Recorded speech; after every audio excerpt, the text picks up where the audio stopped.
On the last tutorial, we went over how to set up to record.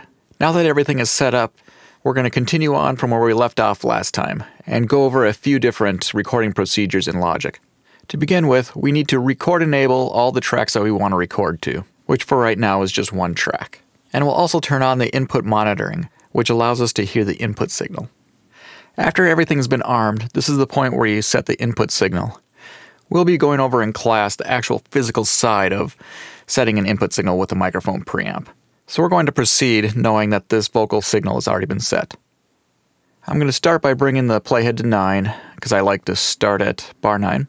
In an earlier tutorial, we kind of just skipped over count-in. Now we have an opportunity to show what count-in actually does. You'll see that when I hit record, it'll go back to bar 8, give us one whole bar before it starts recording. I'm going to hit stop and undo what I just did. And that is what count-in does for us. Some people like it. I prefer not to use it, so I'm going to turn it off. Instead, I prefer to put in the bar of count that I'm going to use, so I'm going to put this to bar 8. Now that we're ready to record, it's nice to know the 3 different ways that you can actually hit record. One way is just to hit the record button on the transport.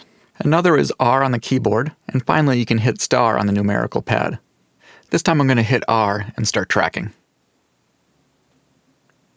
1, 2, 3, 4, 2, 2, 3, 4, 3, 2, 3, 4, 4, 2, 3, 4. So there's our first recorded track. I'm going to hit 0 on the numerical pad so we can go back to bar 8. If I hit 0 again, it brings me back to bar 1. If I hit it again, it goes back to bar 8. It'll toggle back and forth. It's a nice little transport thing that we didn't go over before. Anyways, let's record another track. And this time I'm going to hit star on the numerical pad. 1 and 2 and 3 and 4 and 2 and 2 and 3 and 4 and 3 and 2 and 3 and 4 and 4 and 2 and 3 and 4 and. And now you can see that there's 2 takes, and there's also another track up on top that has a lot of information on it.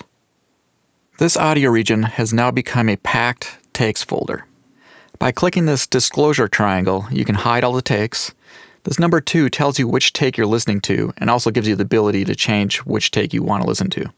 I'm going to put this back on take 2, open the disclosure triangle, and come back to bar 8, and let's record another track and see what that does now. Triplet, triplet, triplet, triplet, triplet, triplet, triplet, triplet, triplet, triplet, triplet, triplet, triplet, triplet, triplet, triplet, triplet. After it's done recording, you can see it adds a 3rd take. And now we have 3 takes to make a comp. In the next tutorial, we're going to go over how to comp this together. For now, we'll just hit the disclosure triangle, close it up, and move on. We'll turn off the input, and we'll take off the record enable. I'm going to use Option Command N and make a new track, and we'll go over another way to record in Logic. Now let's look at this part of this window. We haven't looked at this yet. Here's the input. We can actually put input 1 right here. And we can also turn the input monitoring and record enable here. So now when we create this track, all of that is already set up now. We don't need to go into the inspector, see input 1 here. Both the record and the input monitoring are enabled. All we have to do now is name the track. And I'm going to call this Vox for vocal. I'm going to hit 0 and bring it back to bar 8 again. And mute the old track. And this time we're going to use the Replace tab in the control bar. This allows you to punch in over an already existing audio track. To demonstrate this, I'm going to record once and then record over it again with the Replace button on. I'm going to record by hitting star on the numerical pad this time. And just so you know, I'm just recording dead air to demonstrate what this record option does. Okay, I'm going to hit 0 and go back to 8, and I am going to punch in and record again. And now you can see on this one, it's just 2 audio regions. It is not a packed takes folder. You don't see any of the extra information on the top of the audio region. This technique of recording is referred to as punching in or punch recording. There are 2 ways to do this on Logic Audio, and I'm going to show you both. But to begin, I want to look at a couple settings, and we get to that by right-clicking on the record button. And you can see there's something called allow quick punch in, and we want the auto input monitoring on.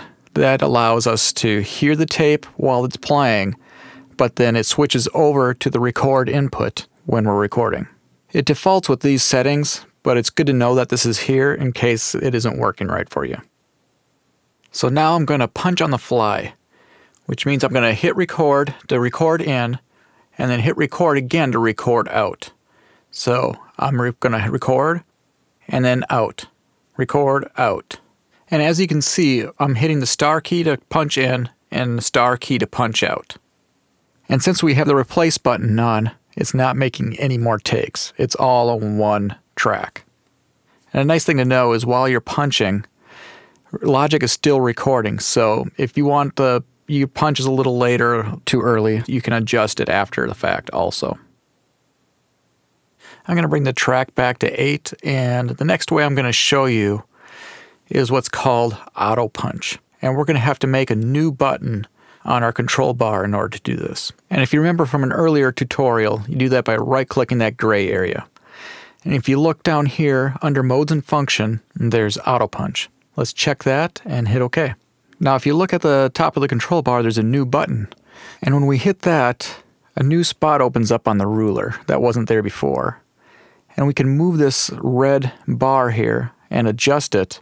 I'm going to make it 1 bar and then move it back to 9. Now we can just hit record and let it go. Let's do it and see what happens. And hit stop.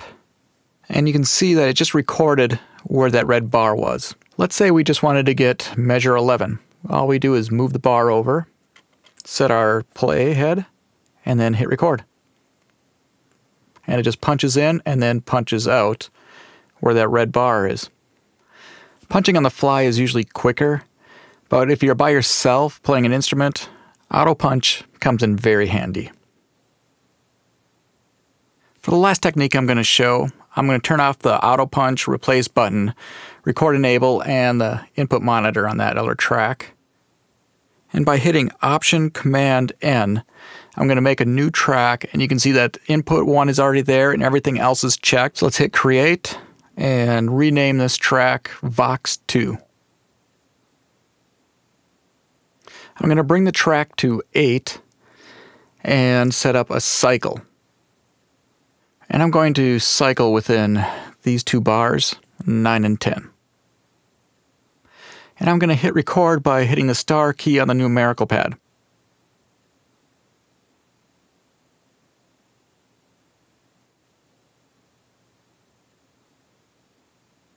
And you can see it just made a new take.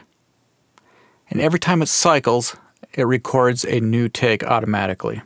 And it'll keep doing this until you hit stop. If you look at these takes, you'll notice that they're all the same color.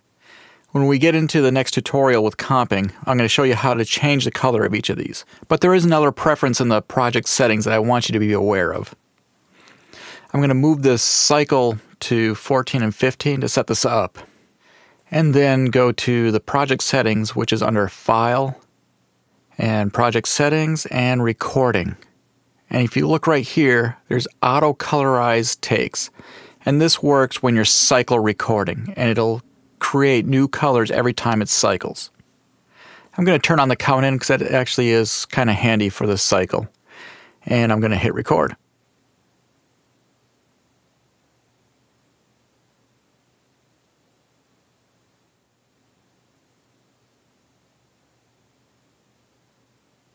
And now you can see there's 2 takes and there's 2 different colors. And there's a 3rd take with a different color, and I'm going to stop on this 4th. And you can see 4 different colors. That is auto-colorizing takes.